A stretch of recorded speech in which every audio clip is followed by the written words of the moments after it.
The story kicks off with the awakening ceremony for the village children's job classes, and expectations for Errol are sky high, since his mother is famed as one of the strongest swordswomen and his father is an archmage, so everyone figures he is bound to receive something pretty badass.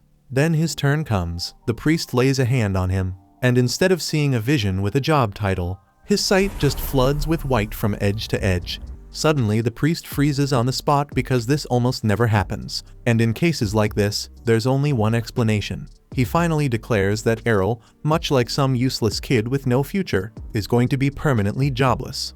Classes are gifts handed down to people that let them focus on a role and unlock skills to grow stronger, so the outcome hits hard. His parents and sister had spent the whole morning hyping Errol up, convinced he'd end up with some top-tier class, so the moment they hear he's marked as jobless, the shock spreads through the hall. Even so, they still adore him, immediately scrapping their retirement plans and joking that Errol can freeload in the basement for the rest of his life, if that's what he wants. Errol says he has no desire to end up as some basement shut-in. People around him act like being classless dooms him to a bum's life, but he honestly doesn't see it as a big issue. Of course, getting a cool class that made him strong right away would have been nice, but he's already spent years training with his mother on the sword, and the fact she hasn't accidentally killed him with her insane strength has to mean he's improving, so he refuses to feel down. Even if it takes him more effort than others who rise faster, he's ready to keep pushing until he's on par with his parents. Errol's family are glad to see his optimism holding strong, so they cheer him on once more and say he's bound to be well known someday. Errol values their support, but training can't be delayed, so he makes his way to the fields alone. There, he hears the ring of steel nearby, so he goes to check and spots two children from the village in the middle of a duel to test out their new sword classes. Before long, one of the boys notices Errol watching from the corner over there, and they tell him he has no business here since this is not a place for a classless loser. Errol answers that there are no rules against him coming here to train, so he would prefer to practice in peace. Even so, the kids are intent on establishing dominance over Errol, so they say they will be nice and show him what a sword class bearer can do. The two of them start sparring again right in front of Errol, blades tapping and feet sliding, and he finds himself a little impressed. Their form is laughable at best, still it is fascinating to see how effective sword skills are when they kick in. The very first skill anyone with a sword class gets is called basic swordsmanship, and it lets you swing a sword decently well, even if you have never held one in your life, which clearly fits these two. He figures he might actually get useful practice if he goes up against them, so he steps in and says he would like a duel. The kids take offense at the idea that a classless guy thinks he can stand a chance, so they agree to the match. To ensure this, the first boy asks whether Errol has his divine protection, which in this world is a blessing everyone is born with. It wraps the body in a shield that can absorb a certain amount of damage. So Errol tells them he does have one, and the boys look relieved because that means they will not accidentally kill him during a duel. Right then, the first steps forward and charges at Errol, fully expecting to overwhelm him with the opening strike. Even so, Errol holds his ground better than expected. He keeps his guard tight and the angle clean, and the boy cannot spot a single weakness to exploit.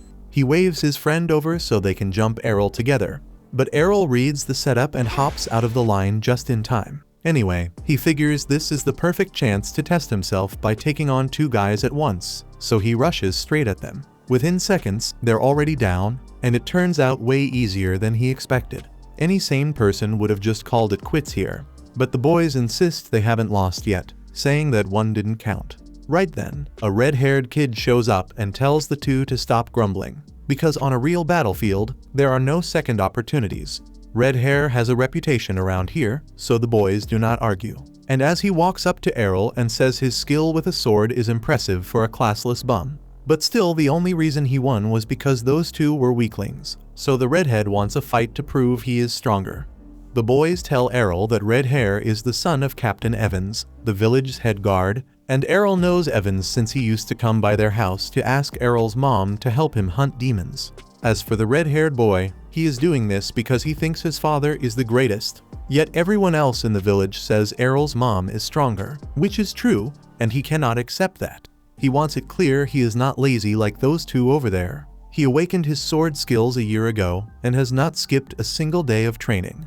He believes parents' skills are inherited by their children, so he is here to prove once and for all that his dad is the best by beating Errol.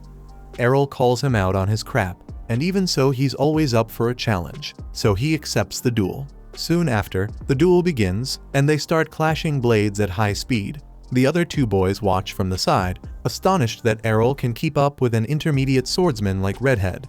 After a few minutes, Errol can tell Redhead is much stronger than the other two, but his anger keeps clouding the way he thinks. With one broad slash, Redhead is left wide open. Errol moves in, ready to take full advantage, closing the distance and aiming straight for Redhead's neck. Yet at the last moment, Redhead uses a skill to counter. Then Errol blocks the first strike, but the second sends him crashing into the wall. At that point, Redhead is stunned that Errol managed to block one of the slashes at such close range. He still took the hit in the end, so the win goes to Redhead. Errol asks for an explanation, and Redhead says the move he used is Twin Blade, an attack skill that lets him throw out 2 strikes in a single swing. The red boy admits Errol is far better than he expected, and says he respects that. Yet he insists someone who is classless would never be able to defend against a sword skill like that. Even so, Errol takes it as a personal challenge and vows to find a way to overcome it. A few days later, Errol's sister comes into his room to wake him, and mornings do not suit him at all. Right now, he's way too busy trying to get back to that dream that would probably ruin his reputation if anyone knew about it. So he just ignores her and goes back to sleep. Astaire then says she'll kiss him first and only after that tell everyone about the weird noises he was making in his sleep if he doesn't wake up. And that's enough to get him out of bed. They both head to the kitchen for breakfast, and Astaire keeps trying to kiss Errol, while their mom just laughs it off, even though it feels way too awkward since they're actually blood related. Once everyone finishes eating, Astaire asks whether Errol plans to go to his special training again today, and he confirms it. Still, she does not understand why he has been pushing so hard lately. She tells him he should take a break every now and then. Yet Errol has no plan to rest until he becomes the best. So as soon as breakfast ends, he goes out to continue his training. After that, Astaire starts to worry because he has been coming home late every day since he got beaten up at the training grounds. Still, Farah is sure Errol can take care of himself, so there is no need to fret. Then she takes Astaire out back and shows her a chest full of broken swords.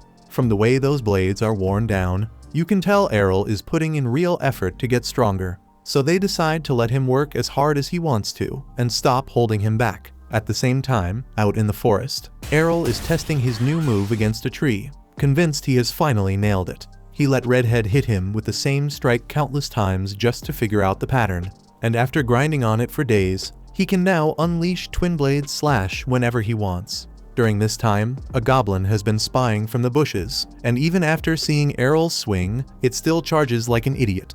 Errol reacts fast, cutting across its chest, and the creature drops before it even hits the ground. Right then, he hears a deeper growl in the woods, heavy and close, and just as he thinks of pulling back, a child's scream cuts through the forest, so he grits his teeth and charges in on his own. Before long, he finally reaches the place where he heard the scream, finding Redhead pinned against a tree by a hobgoblin. The boy is badly wounded, so Errol knows he has to step in, but he can't charge recklessly with the creature still a huge threat. He holds back and waits as the monster edges closer, and right when it's about to finish Redhead off, Errol spots his chance and cuts it down with a twin-bladed slash in one clean strike.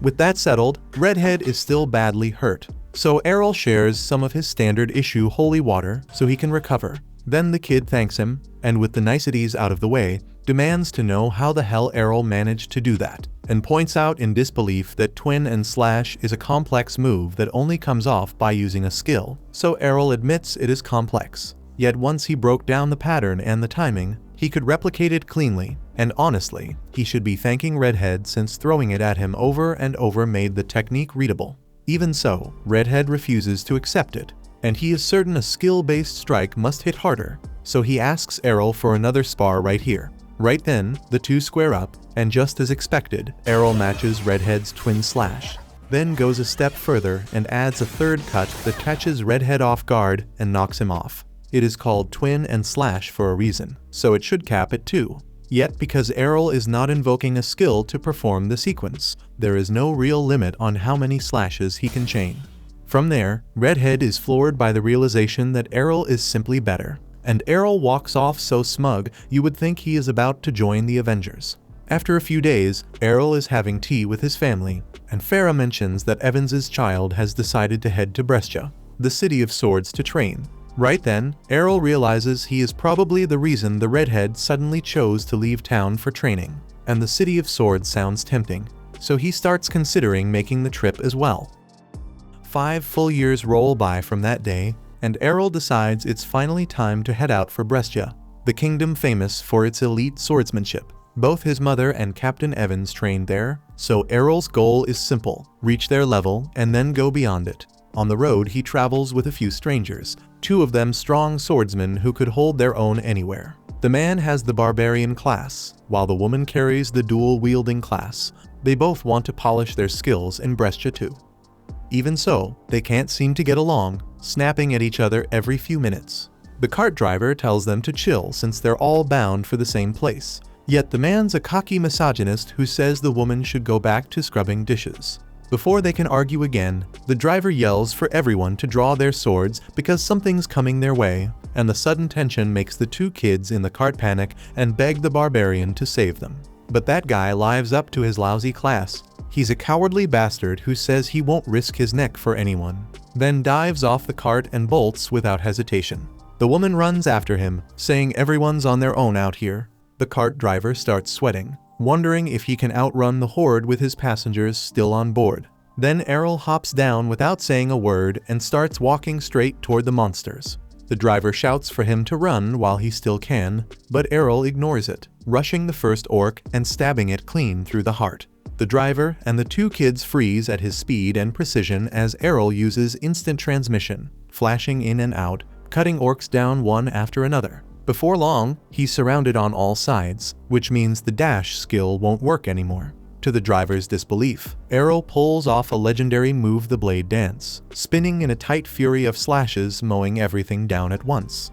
The driver can't figure out how Errol can use that skill, since it's supposed to belong only to swordsmen of the Sword Princess class, and those are always women. Right then, Errol charges straight at the orc leader, sidestepping its strike with crisp footwork before leaping onto the orc leader and driving his sword deep into the skull, ending it on the spot. He then heads back to the stunned driver and tells him to keep the trip to Brescia moving. When one of the kids asks what class he belongs to, he simply says he has no class at all, which leaves everyone shocked. He remembers 5 years earlier, when he showed his mother the new twin blade skill he had learned. She thought she was seeing things, but when Errol said he was training to replicate any skill he witnessed, she was overjoyed and promised to teach him every skill used by the Sword Princess class. Back in the present, the driver wakes him and says they have reached Brescia, the land of swords. Errol climbs down from the cart and sees the town center packed with people, swords strapped to their waists. Errol turns to the driver and asks whether he is an advanced level swordsman. At first, the driver claims he is just a cart driver, but Errol knows only skilled swordsmen can pick out those moves on the spot. The cart driver admits he is from the Holy Knights class, which is a solid class, but he gets bored of constant fighting, so he sometimes kicks back and relaxes while posing as a normal driver. The Holy Knight figures this is probably Errol's first time in the city and tells him he needs to find a guild first, as without a guild, he will not be allowed to fight in tournaments, and in this city, winning tourneys is the main way swordsmen prove their worth and earn money. Errol answers that he does not care about the money, he wants to face the strongest swordsman this place can offer. When the driver hears that, he warns him to be wary of toxic corporate guilds, since they can drain your soul, and not in a good way. With that, the driver turns back and leaves while Errol steps into the city. He looks around at people announcing their guilds, hiring hands, and swordsmen lining up to try their luck with the better guilds. On the way, he bumps into a blonde named Lilia, who instantly clings to him like a clingy octopus, saying she is with a famous guild and wants him to join. Errol grows wary right away, since she seems desperate for members, so he refuses. But Lilia keeps tailing him and pestering him to join their guild again and again. While Errol is not a pushover and keeps refusing, he asks her which guild is the strongest here, and she grudgingly says the Shadowblade Guild is one of the top right now since it has 8 classes of swordsmen. He asks for directions and moves straight toward that guild. On the way, a guard stops him and sends him to the reception for the test. At reception, he finds a long line of budding swordsmen trying their luck to enter the famous guild, which gets Errol excited as he wonders what kind of strong people he will have to face. When his turn comes to register, the receptionist laughs at him for being classless, saying only people with an advanced swordsman class can apply for the guild trials. Errol says he is sure he can pass their trial, but the receptionist still refuses to register him. Feeling down, he turns to leave and spots 3 ranked swordsmen entering the hall, treated like celebrities the moment they step in. He does not care about the show, and he turns to other guilds, yet one by one he gets rejected everywhere because he does not have a class.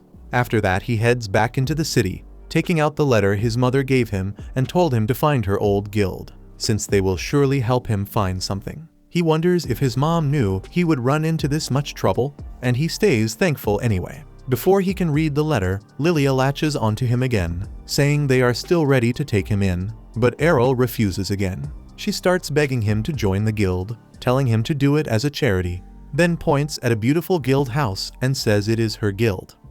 This surprises Errol for a moment.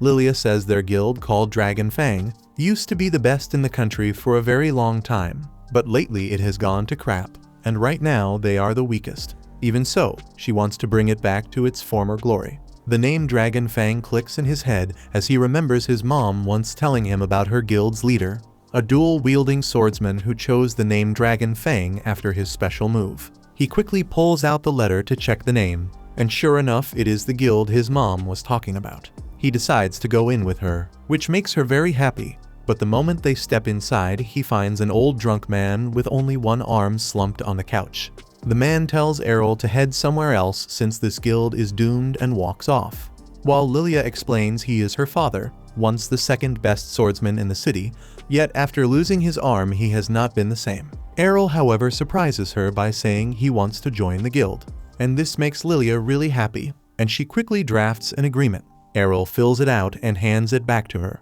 She reads it and then asks why he left the class column blank. Errol replies that it is because he has no class. Suddenly, Lilia snaps and draws a sword, claiming she thought he might be an advanced class swordsman since he was acting so hard to get. But before she can say more, the door opens and a red-haired beauty named Rhiannon walks in. Lilia runs to her at once, crying that this classless idiot tricked her into joining the guild. This grabs Rhiannon's attention, and she looks toward Errol, saying she never expected to see him here. Errol is confused and asks how she knows him, and Rhiannon looks surprised, saying they came from the same village and trained together. That still does not ring a bell. Yet at last he realizes the red-haired boy he fought so many times before was not a boy at all but a girl. Lillian knows the tale as well and asks Rhiannon if this is the classless guy who beat her when she was young. She always figured the story was a myth. Even so, Rhiannon is still stuck on that loss and challenges Errol to a match on the spot. The fight begins and Rhiannon fires off the twin slash attack, which Errol thinks he can counter without much trouble. To his surprise, Rhiannon's slashes burst through his own and hammer him straight in the chest. That throws him off for a moment, yet Rhiannon reveals she has the power swordsman class, which is why she can wield a sword 5 times heavier than a normal sword, which means she brings 5 times the force with every strike she throws.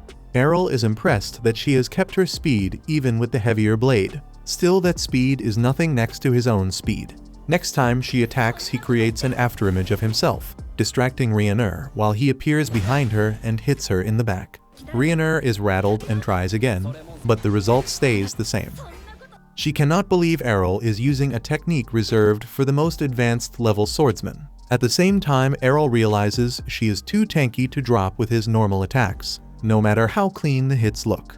While Lilia watches in shock, Rhiannon knows it too and tries to finish the duel with heavy blows. But Errol uses his mother's signature counter, slamming Rhiannon to the ground and ending the fight right away.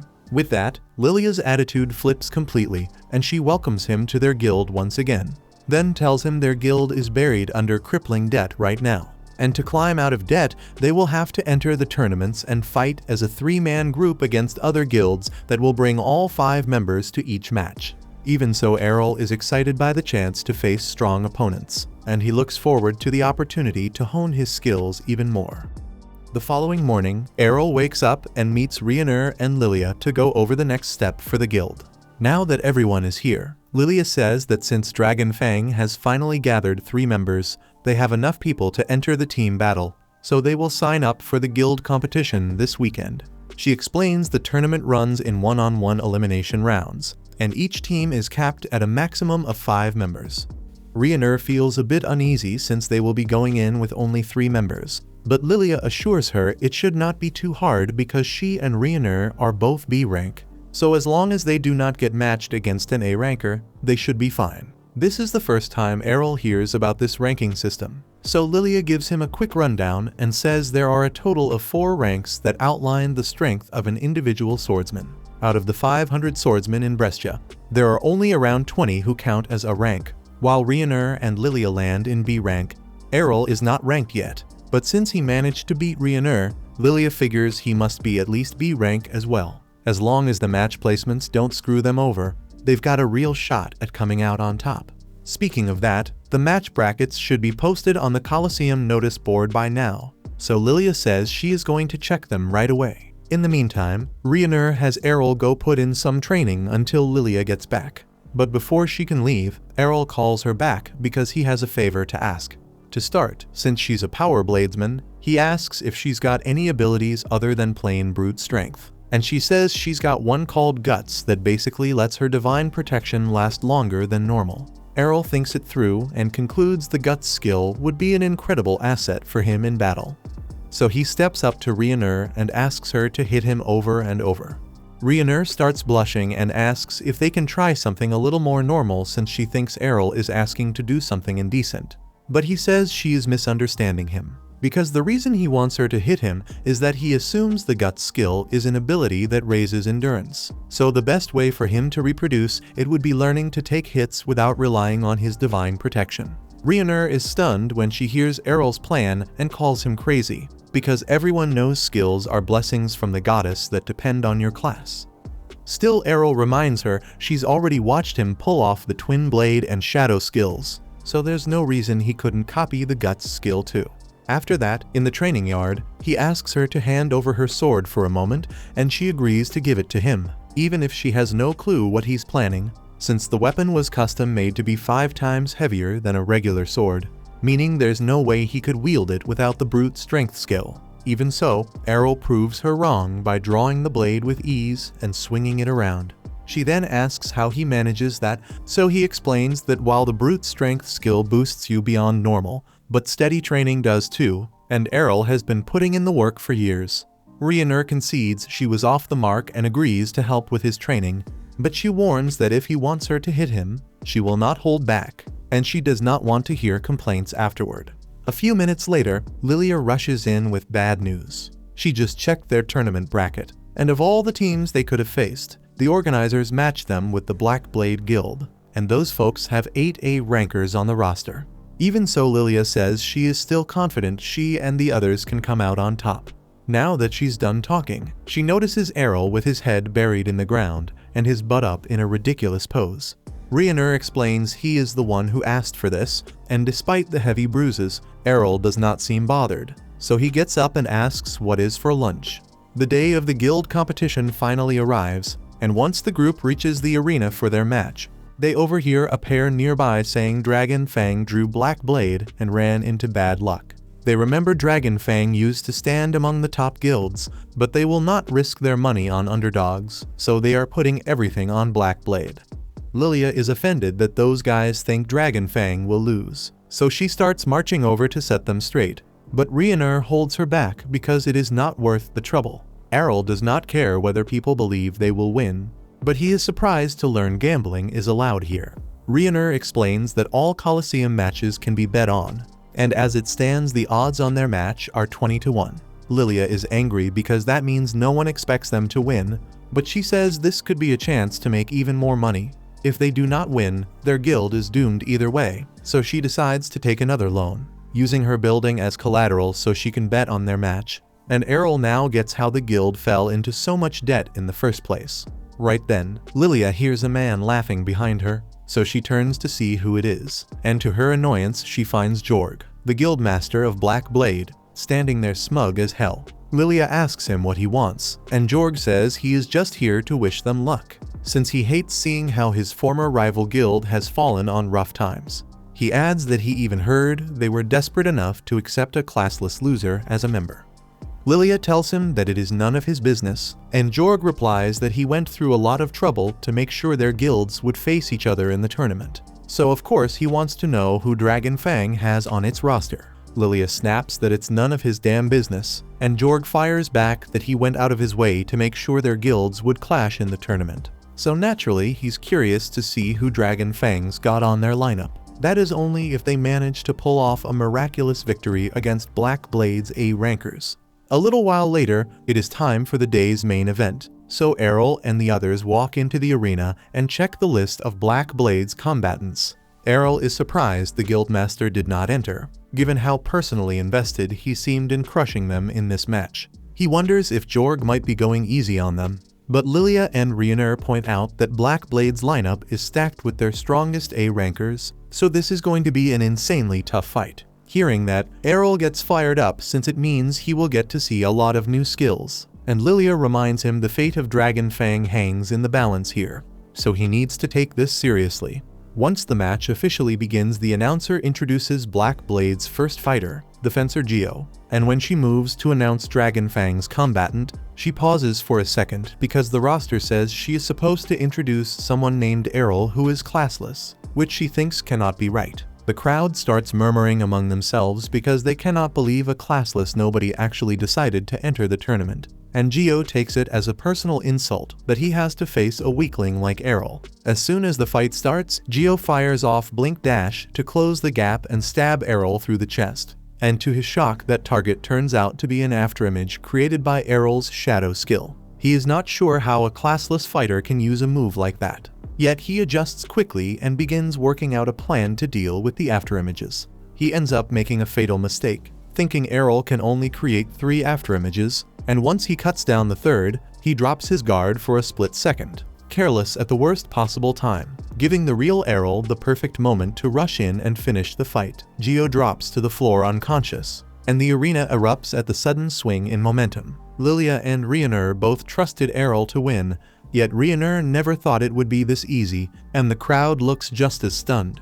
Errol, on the other hand, is bothered that he could not parse how Geo's thrust skill functions during the fight, so he decides he will study it later. After that, Errol's next bout is against a dual swordsman. As the boy rushes in, Errol cleanly parries the first strike and answers with a twin blade slash that flips him off his feet in one fluid motion, securing another win. His third opponent is a barbarian, and since Errol has only faced swordsmen so far, the barbarian tries to catch him out with a kick. He is nowhere near quick enough to surprise Errol, so Errol uses Blink Dash to slip behind him and cuts across his neck to end the round.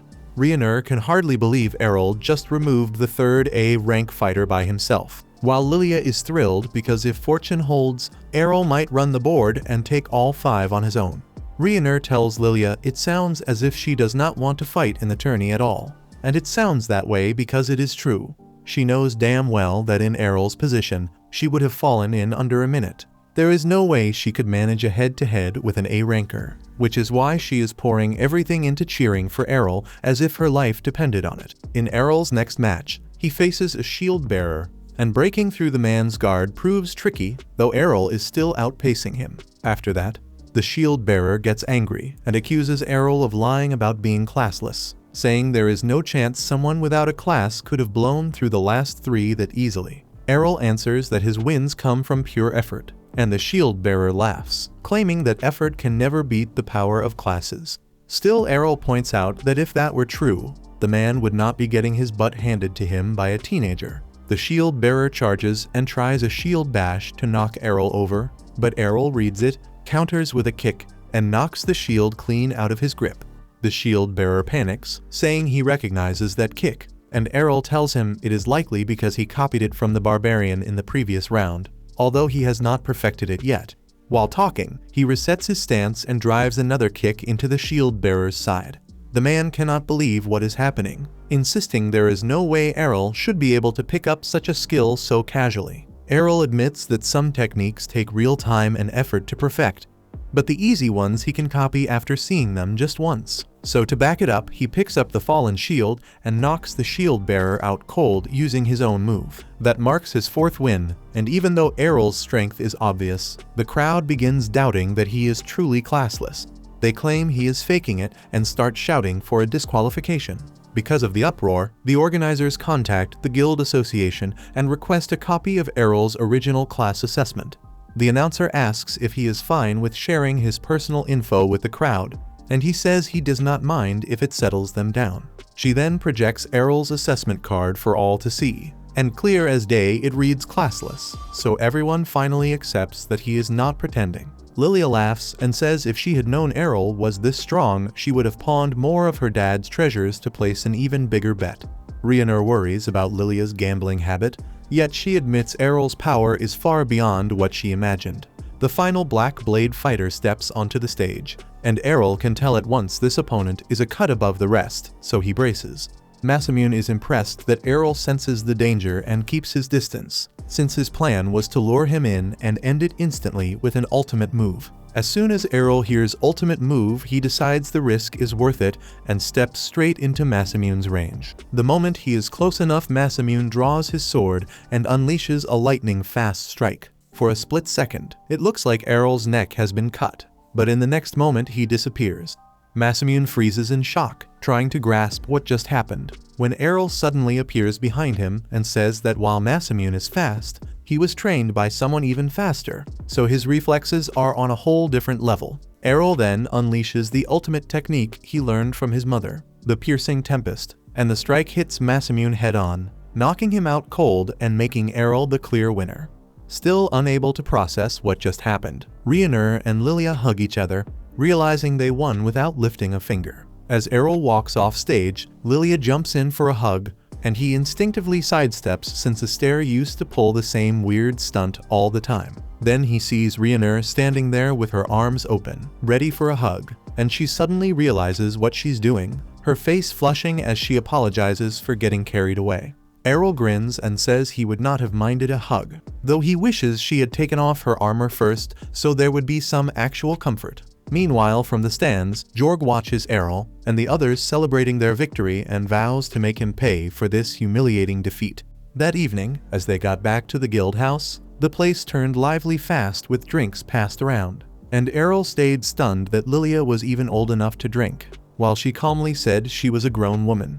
Even if she looks a bit small, she still cannot wrap her head around Errol dropping 5 ranked swordsmen from the country's top guild all by himself. From there, she decides she should court him because he feels like a way out of poverty and obscurity for her, and she goes straight to asking for his hand, saying she can satisfy every dirty desire he keeps hidden. Yet Errol holds that true Sigma attitude and turns her down on the spot, adding that he would rather be with someone closer to Rhiannon instead. Right then, Rhiannon flushes bright red and pushes up from her seat, telling Errol to stop talking that way just because he wants to brush Lilia off. Still, Errol was genuinely weighing it and not just tossing words around, asks why she thinks he is making fun of her, and she answers that when they were kids he called her a man during their sword fight.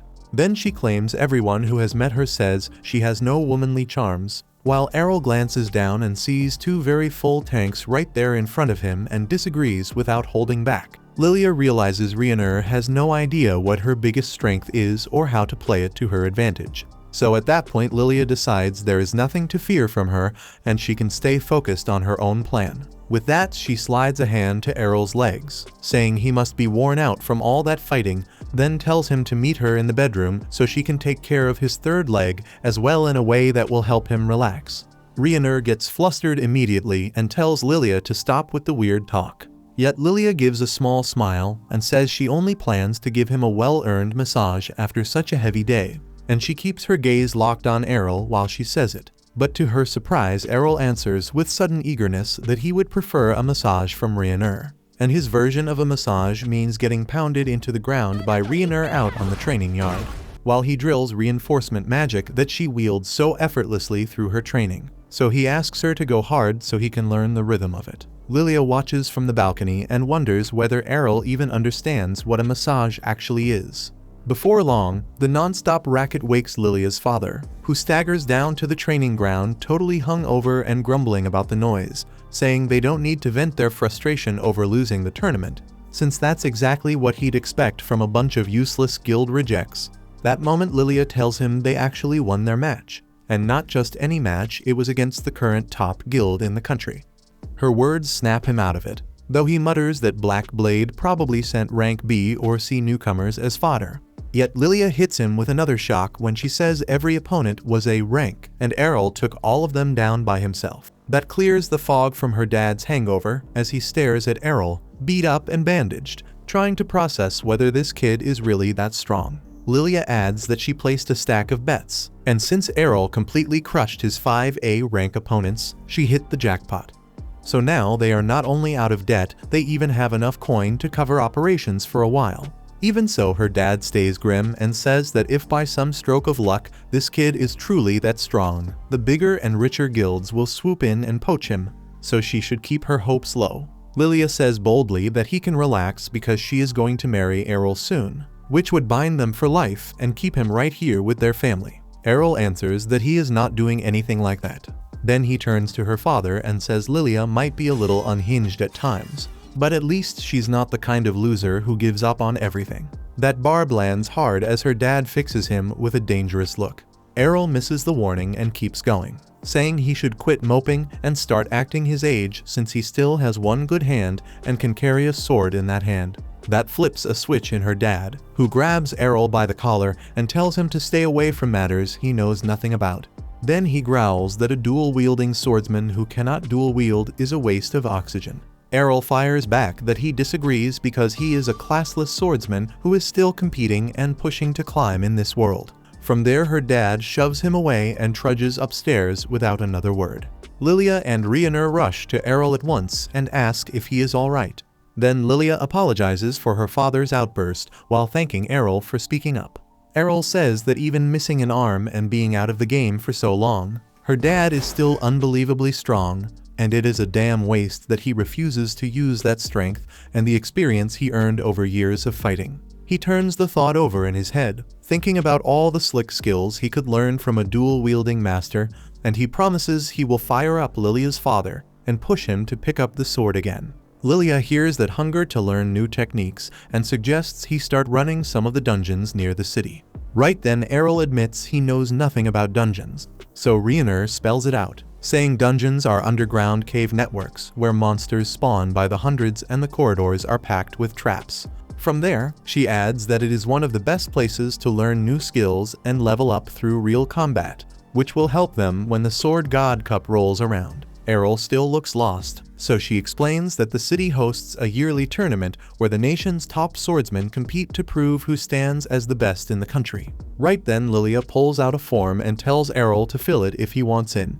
But to Rhiannon's horror, he tears the paper in front of them. Rhiannon, confused, asks if that means he doesn't want to join the contest. But Errol replies that Lilia tried to trick him and slipped him a marriage certificate instead. Lilia laughs and says she was just testing the waters, and Errol stops playing nice, locking her in a pro wrestling hold and clamping her neck under his arm like John Cena in the ring. The next morning Errol wakes up to find Lilia trying to assault him, so he smushes her head with his hand, ties her to the bed, and calls her a clingy maniac as he walks out. The next morning, they head together toward the dungeon entrance. Lilia explains that everyone must stand in the teleportation circles to reach the floor they want, but you can only go to floors you've already visited. Hearing that, Errol gets curious and asks how far they've gone so far. Lilia says she reached floor 12, while Rhiannon has made it to 14, and Errol instantly decides to go with Rhiannon to the 14th. Still, Lilia tells him it doesn't work that way, and that he must physically reach a floor once before he can teleport there again. That kills the mood, since Errol wanted to fight the strongest monsters right away. Even so, Lilia tells him not to worry because she knows a short route that will take them to the lower levels fast. After that they agree to the plan, but Lilia tries to get Errol alone, saying Rhiannon can continue her floor 14 run since Errol doesn't need 2 guides. She starts dragging him off, yet Errol isn't that easy to manipulate and asks Rhiannon to come with them. With that, they step onto the first floor and are attacked immediately by two knights in armor. Errol draws out his sword and clashes with one while Rhaenyra faces the other head-on. He quickly notices that even in heavy armor, the knight moves with surprising agility, but it's nothing he can't handle. So he uses his dash step and slices the knight's head clean off, and as the helmet falls, he realizes the armor is empty, powered only by the dungeon's mana. The knight rises again without a head, and Rhaenyra says these things have no real weak spot and feel no pain. So Errol changes tactics and goes for the legs, and that decision pays off as the magic knight collapses hard onto the ground. At that moment, Rhaenyra warns them that the enemies will regenerate soon, so they need to keep moving. Before they push deeper, Errol asks Lilia what her class is. She proudly says she's a fencer, flashing a smug little smile, and promises to teach him anything he wants in the training ground or in bed if he's willing to learn fast. Errol turns her down again and strides forward. Before they reach the second level, they hear cries for help echoing from a nearby door. When they get closer, they find a man drenched in blood, kneeling on the ground and begging for help. Rhaenyra suggests carrying him to the surface, but the man refuses, claiming his friends are still inside and got caught in a deadly trap. He pleads for them to rescue his group, but Lilia immediately shifts into business mode and asks for payment in return for any help. But the man is surprised by her request and pays a hefty sum from the money he earned shameless gambling. Still, Errol feels something off. While walking behind him, he notices that with that much blood loss, a man shouldn't even be able to sit upright, let alone walk all the way back to a dangerous area. So Errol realizes the blood and injuries are completely fake, but decides to keep that to himself, thinking it might lead to something interesting, or at least fun to watch. The man leads them to a hidden chamber where a trail of blood spirals toward a puddle in the center with a single gold coin lying inside. The moment Lilia reaches out to grab it, a teleportation circle flares under their feet with a bright flash. Rhaenyra immediately recognizes the trap, while the man grins and says he was paid well for such an easy job. Gripped by fear, he freezes as the magic circle suddenly catches him too, teleporting him alongside the others. They land on a floor even Rhaenyra has never seen before, meaning it lies below the 14th, though there are still no signs of enemies. The fake victim starts trembling and stammers that this is supposed to be the lowest floor of the dungeon, where the advanced sword god is said to dwell. Suddenly, a knight in rainbow enchanted armor steps forward. At that moment, Lilia refuses to believe the story about a sword god class that most people consider a mocking legend. Errol, however, instantly senses the danger and shoves Lilia out of the way as the sword god unleashes an aerial slash so powerful it splits the dungeon walls. Without wasting time, the sword god rushes Errol, and he barely gets his sword up in time to block the blow. He's thrown into the wall, but realizes he's only still standing because of Rhaenyra's brutal training that toughened him up by beating the crap out of him in the yard.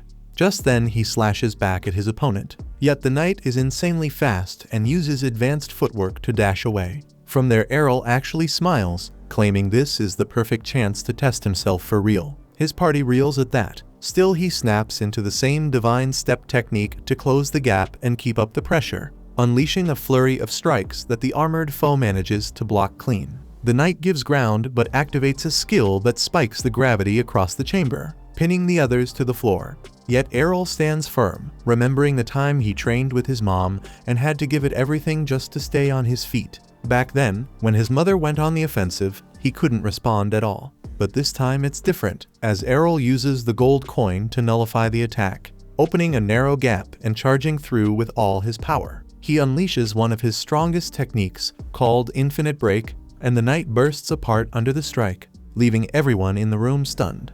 Then Errol drinks a bit of holy water to steady himself, and from there, the group safely exits through the teleportation spell.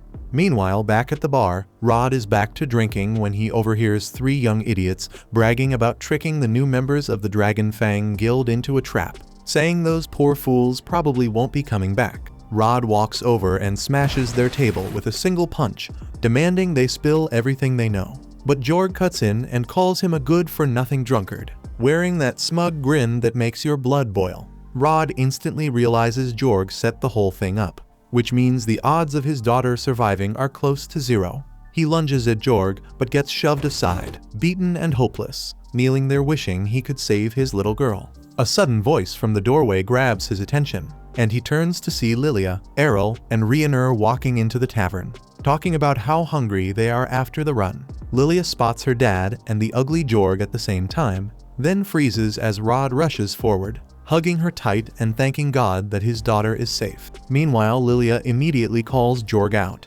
saying they squeezed every detail from his crony, who confessed it was Jorg's plan from start to finish. As expected, he shamelessly denies everything, saying everyone is responsible for their own safety in the dungeons.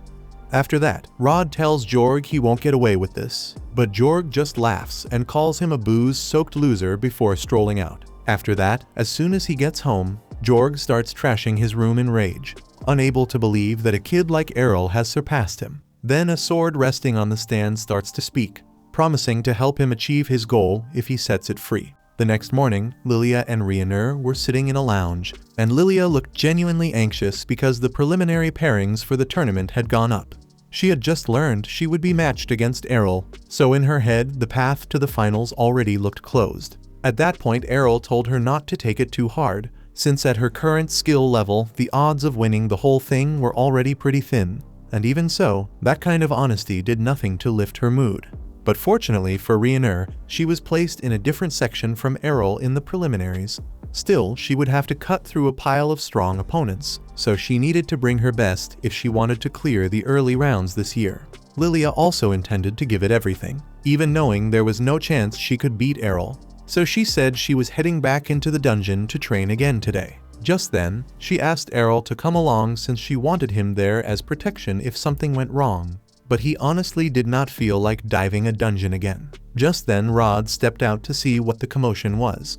After hearing that Lilia planned to enter the dungeon again, he warned her to be extra careful because there was no telling when Jorg might lay another trap, and he said he could not bear to lose her. Lilia could see her father was truly worried, so she assured him she would keep her guard up at all times, and hearing that came as a huge relief. Errol was taken aback by Rod's sudden change in attitude.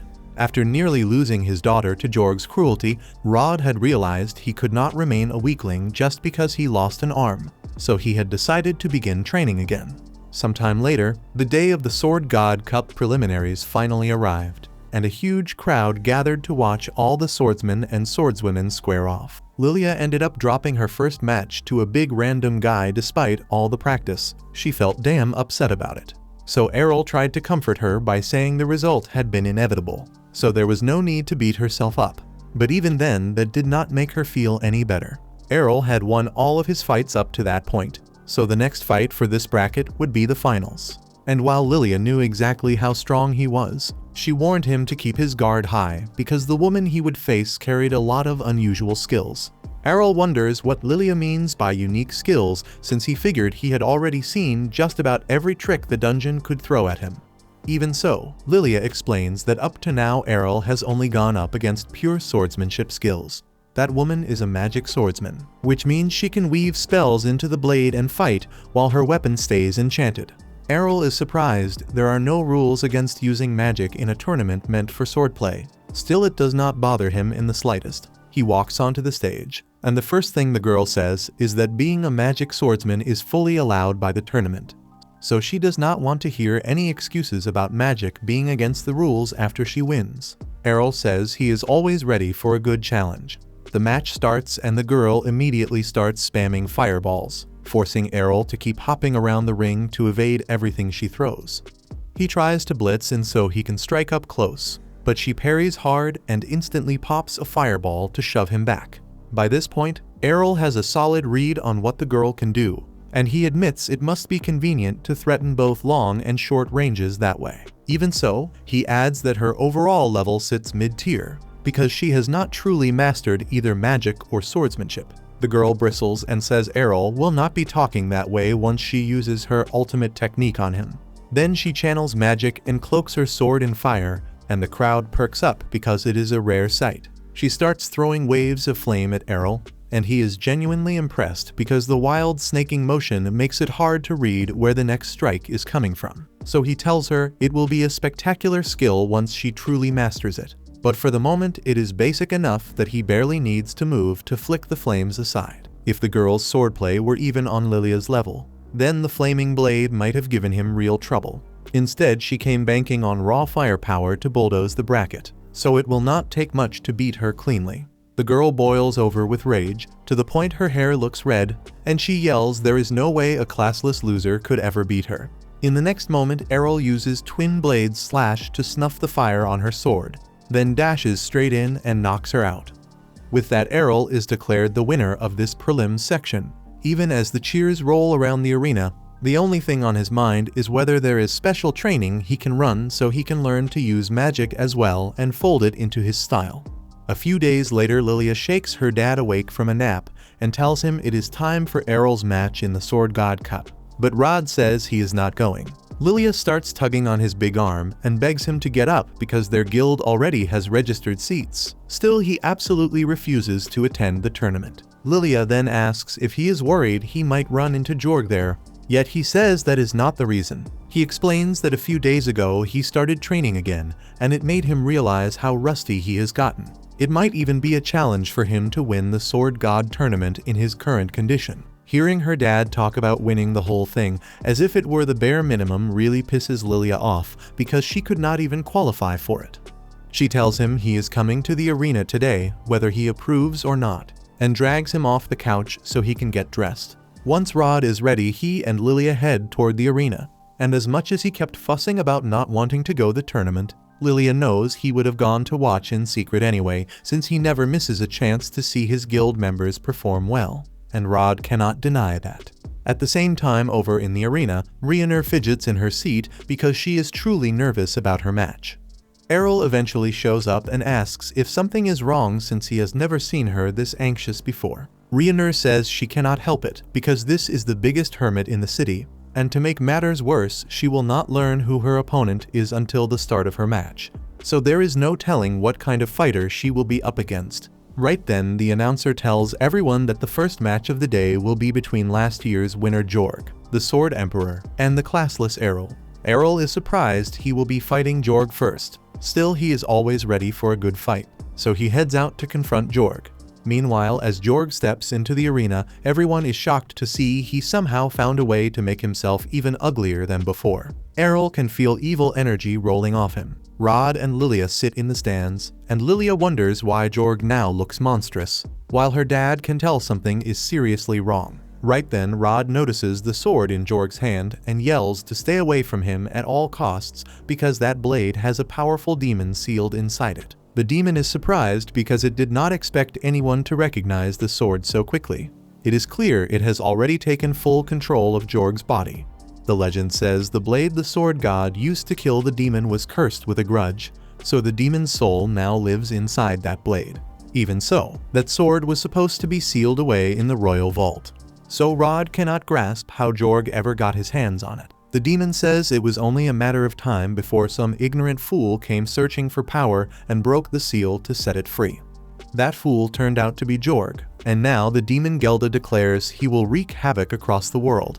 Even so, no one understands why he chose to sit tight and wait for the tournament to begin before showing himself if his only goal is to destroy everything.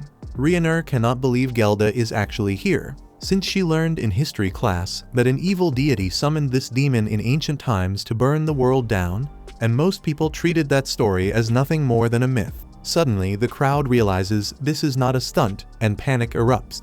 People surge for the exit screaming, and Gelda drinks in the shrieks with twisted delight. Even so, before anyone reaches the gates, Gelda throws up a barrier that seals the entire arena, trapping every soul inside.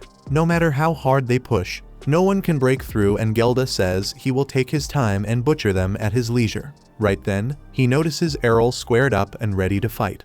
Gelda finds it amusing that a rat would raise his blade instead of begging for mercy. Errol answers that he is confident he can win. After all, long ago a sword god defeated Gelda, so the demon is not invincible.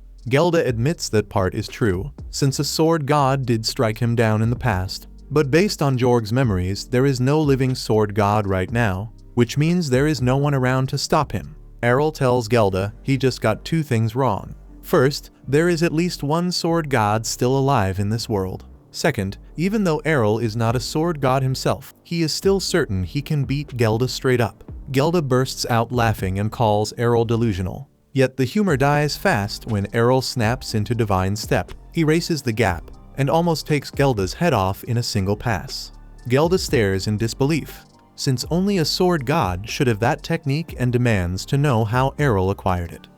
But Errol isn't interested in talking, so he launches back into the offensive, driving strike after strike into Gelda. That's when Gelda's mouth curls into a smirk, as he remembers he now rides in the body of a sword emperor, so every swing he throws lands with terrifying force. He leaps high and hammers a direct hit into Errol's shoulder. Dust billows across the arena, and when it settles, Errol stands there perfectly fine. Gelda cannot process how a kid shrugs off a blow that heavy.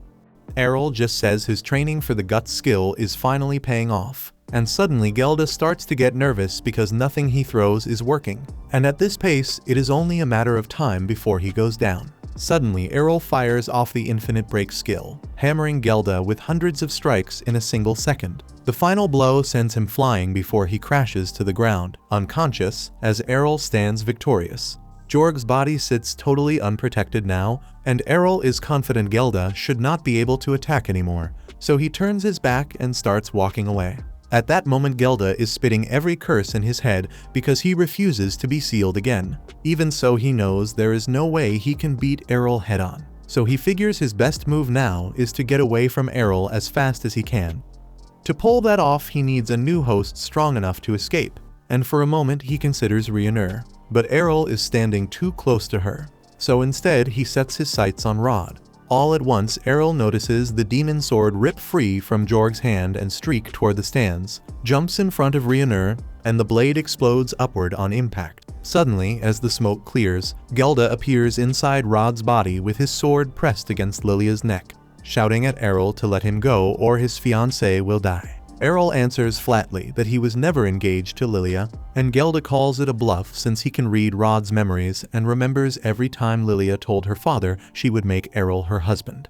Errol suddenly does not feel like rescuing Lilia at all, so he squares up to strike anyway. Ryunur tells him to hold it because Lilia is still their friend. Errol says there is no real reason to panic since he does not think Gelda can hurt Lilia in the first place. Gelda takes that as a dare and moves to slice Lilia's throat to prove how heartless he is. Yet his arms refuse to move. Rod is still awake inside, and there is no way he lets his own hands murder his daughter, so he starts fighting back, forcing Gelda out of his body. In a panic, Gelda offers Rod the power to regain his former glory if he just gives in, and not too long ago, Rod might have actually accepted that deal. Thanks to Errol, he understands now that with enough hard work, anything can change, so he no longer needs Gelda's power. Rod takes back control, hurls the sword toward Errol, and Errol meets it in the air, slicing it into pieces with ease as the crowd erupts in cheers, amazed at how effortlessly he defeated Gelda. A few days had passed since that horrific incident, and surprisingly, it ended up helping Lilia's guild. Ever since Errol won the Sword God Cup, word spread that Dragonfang was set on reclaiming its old place as the strongest guild in the city. Hearing that, a flood of eager young swordsmen signed up, all expecting lessons from the Sword God Cup champion, Errol himself. But unfortunately for them, they found a mentor far more seasoned and far stricter than Errol in the form of Rod, who changed after the last incident and regained his confidence. He begins drilling the new members relentlessly with the same fire he had before. Meanwhile, one of the newcomers slips behind the wall to hide, but Lilia notices and walks straight over to confront him. She states that they accepted him into the guild only because he vowed to give everything and train with full dedication. The recruit feels hopeless, mumbling that he never imagined Rod himself would be the one to put them through such a brutal regimen. He then asks Lilia if Errol will train them as well, but Lilia lets out an exasperated sigh, saying that Errol dropped out of the guild after winning the Sword God Cup. She laments that even Ryunur went after him hoping to stop him. At the same time, Errol is already in the forest, riding in the cart of the same adventurer who first brought him to this city. The driver is surprised to see Errol leave Brescia so quickly, especially after winning the Sword God Cup, a feat that practically turned him into a celebrity. Errol answers calmly that since he won the Sword God Cup, which is meant to be the contest of the strongest swordsman, he has already beaten the best Brescia could offer, so he has no reason to remain here any longer. The driver is confused, since there is still plenty of appeal in the city of swordsmen, especially when you hold the title of the strongest in town. but Errol refuses to stagnate in a place that can no longer challenge him. The driver stays puzzled, but Errol explains that he wants to find out whether he can now defeat his own mother in a sparring match. After a short while, he reaches his village and tries to slip into his house quietly to surprise his mother, who is out picking flowers. But his mother is far too seasoned and senses him at once, calling his name. Errol smiles, knowing he was caught by the world's strongest fighter and not by some talentless woman. His mother turns around and gives him a long measuring, saying he seems to have put a fair bit of experience under his belt now. Errol replies that he managed to win the Sword God Cup, and his mother looks genuinely delighted at that, saying they now have 2 people in the family who have won that competition. Errol smiles at the praise, but in the blink of an eye his mother vanishes and reappears right in front of him, holding a flower up to his face, asking whether it smells good. Errol is stunned by that sudden burst of speed, realizing he would have been finished if that flower had been a sword. He looks at her and says she saw straight through him and already knows the real reason he came back here. His mother chuckles softly, saying she would not be his mother if she could not read what he wanted just from the look in his eyes. She tells him that if they spar here they will end up wrecking the entire house and proposes having their match at the training ground behind the mountains. The scene shifts to them face to face with swords in hand. She smiles softly, curious to see how strong her son has become and how much he has changed since their last fight. But Errol warns her not to take him lightly since he has improved a lot since the last time they stood across from each other on the training field. His mother simply smiles and in an instant appears before him and strikes with her sword. Errol manages to block the blow, sparks spraying around as he braces to hold her back. She says she does not want him thinking she is not taking this seriously. Errol tunes out her words, knowing that even a moment of distraction could be disastrous for him. Knowing her patterns from training, he goes on the offensive, determined to win against her. Then he sidesteps her sword before leaping into the air and using Divine Slash and Twin Air Slices together at her. His mother parries with ease and asks whether he used the 2 skills at the same time. Errol says he did and asks what kind of skill she used to stop his attacks, which confuses her as she says she simply swung her sword and nothing else. Errol is shocked, realizing his attacks are easy enough for her to handle that she does not even need to use any skills to deal with them. They keep crashing into each other, sending heavy shock waves that scare the village residents, who wonder whether 2 monsters are trading blows in the forest. Errol keeps pressing the attack, using aerial leap to jump through the air to reach her, but she repels him and they both drop back to the ground. His mother smiles and says it is time to go all out as she releases her sword's divine power. Errol follows suit, and their blades collide once more. Over in the village, Rioner arrives to find it almost empty, then heads to Errol's house to see if he is back. The door swings open to his younger sister Mira, who is clearly unhappy about a stranger asking for her brother. With a smug grin, she calls Rioner a milk cow and says they do not need any extra milk today, trying to slam the door. But just then, Errol and his mother return, both bruised and battered from their sparring. He is surprised to see Rioner in the village and says he was in the forest having a sparring match with his mother. His mother looks proud and says Errol has grown much stronger and even defeated her today. Errol smiles and says they were evenly matched, and he managed to win purely through strength and nothing else. Rioner stays stunned, since his mother is an actual mythical sword god. Errol says she would have finished him easily if she were at her prime. Even in this worn state after leaving training years ago, she was still the toughest opponent he has ever faced. They head inside and sit to talk over some cake, and his mother is keen to know how Errol came to know this pretty young lady. Errol says they used to live together in the city, which puts a sparkle in his mother's eyes as she wonders if this is the one. Rioner clarifies at once that they were in the same guild and nothing more. After that, she remembers why she came and asks Errol why he left the guild so abruptly. He explains that he already left a letter of resignation, but Rioner doesn't let it go, saying he should have at least talked to them and said goodbye before leaving. Errol just shrugs, saying there was no competition left in the city anyway, so staying made no sense. His mother asks if Rioner came all this way because she was worried about Errol. Rioner refuses and says she actually came to become a student of his mother, so she can learn all the techniques she has to offer. Errol's mother answers by asking whether she wants to learn how to become a good housewife for Errol. Before Rioner can argue further, a voice very familiar to her calls from the front yard, where Evans, Rhaenyr's father, calls out to Errol's mother and says they need to leave for the forest immediately, since insanely strong monsters were there not long ago and have destroyed half the forest. Farah thinks fast and says she and Errol already went there and dealt with the monster, and it will not trouble them any further. Evans is relieved and says he will inform the village that there is no need for an evacuation right now. He notices his own daughter Rhaenyr and says she is looking more and more like her mother every single day.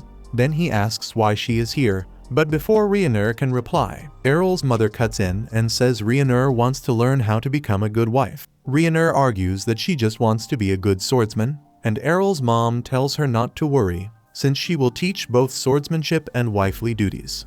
With that out of the way, Errol goes upstairs to his father's study and finds him bent over his desk with a spread of magical symbols.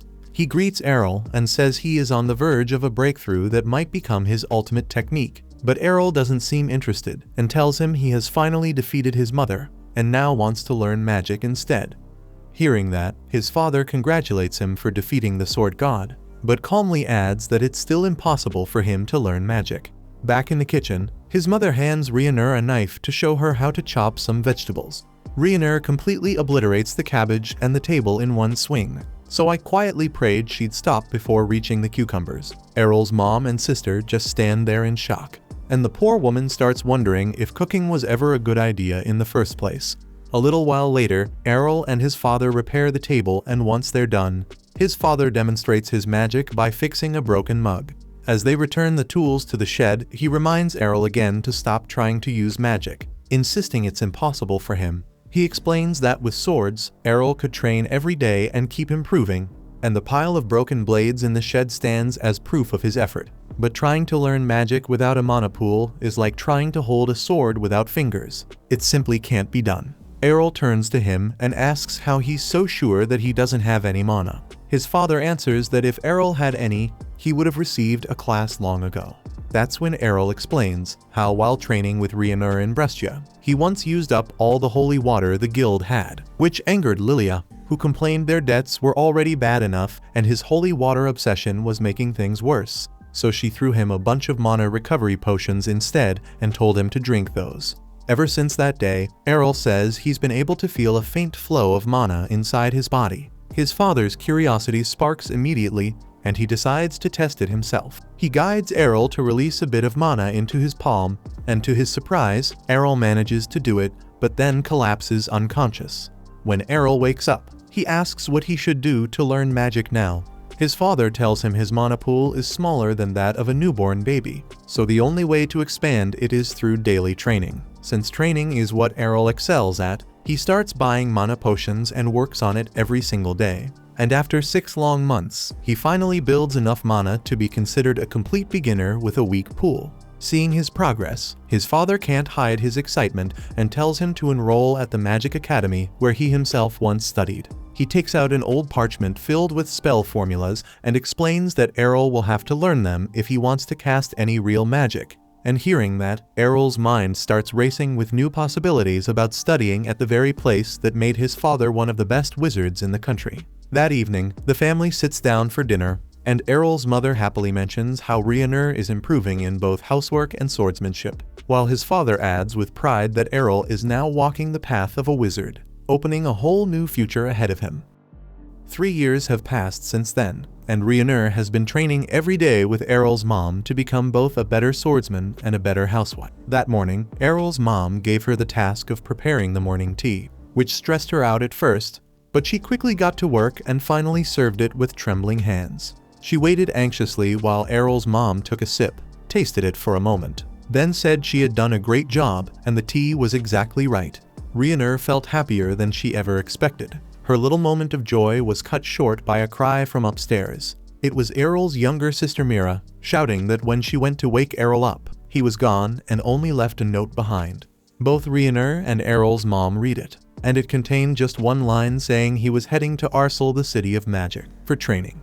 His mom grew sad, thinking he could have at least said goodbye, while Mira kept crying. Rhaenyr realized then how her own reckless actions years ago must have affected her family when she left for the Sword City Brescia.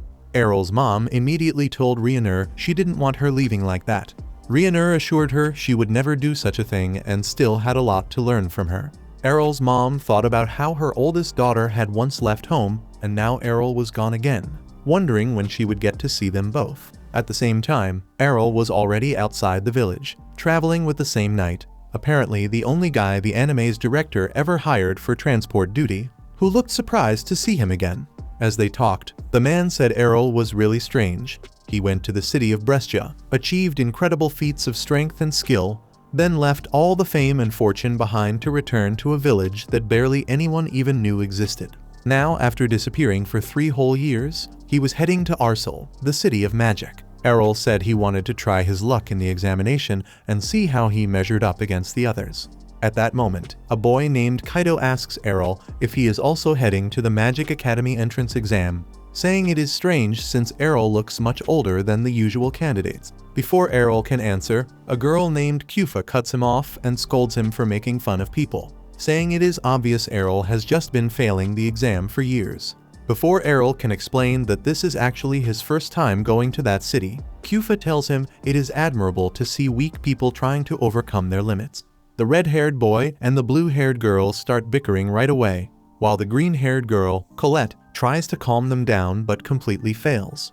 The red-haired boy turns back toward Errol and asks what kind of magic he specializes in, proudly saying that he uses red magic. Errol starts thinking back to when his father taught him about the various types of magical affinities. Black stands for dark magic, white for light, yellow for earth, green for wind, blue for water, and red for fire. But since Errol had no natural affinity, his father made him practice every kind of magic he could. Snapping back to the moment, Errol tells the boy that he does not really know what magic he can use since he does not have a class. The boy looks surprised, but the blue-haired girl scoffs and calls him a loser, saying he must be joking since no classless person could ever dream of taking the Magic Academy exams.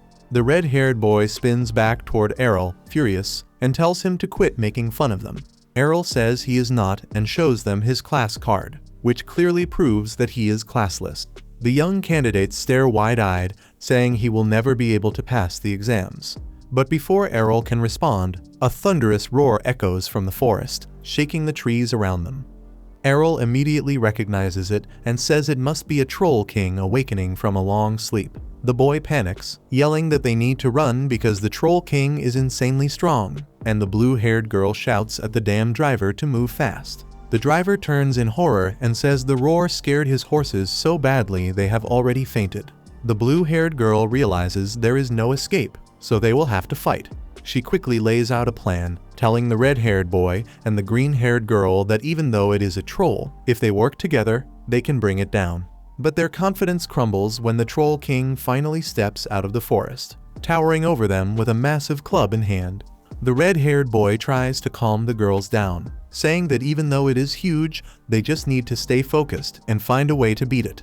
Before they can act, the troll lets out another earth-shaking roar that rattles the ground beneath them. The girls drop to their knees, trembling and clutching each other, realizing their magic will not be enough to stop the beast. The red-haired boy keeps his cool, trying so hard to look fearless that even the troll seems a little confused. He jumps out of the cab, steadies himself, then draws his magic wand and gathers all his mana before launching a fireball straight at the troll's face. For a brief moment, they think they might stand a chance, but when the smoke clears, the troll steps forward completely unharmed and angrier than before. The boy used every bit of mana in that spell, leaving him with nothing to defend himself or even run away. The troll charges toward him, but suddenly a massive explosion engulfs the area and turns the monster into ashes.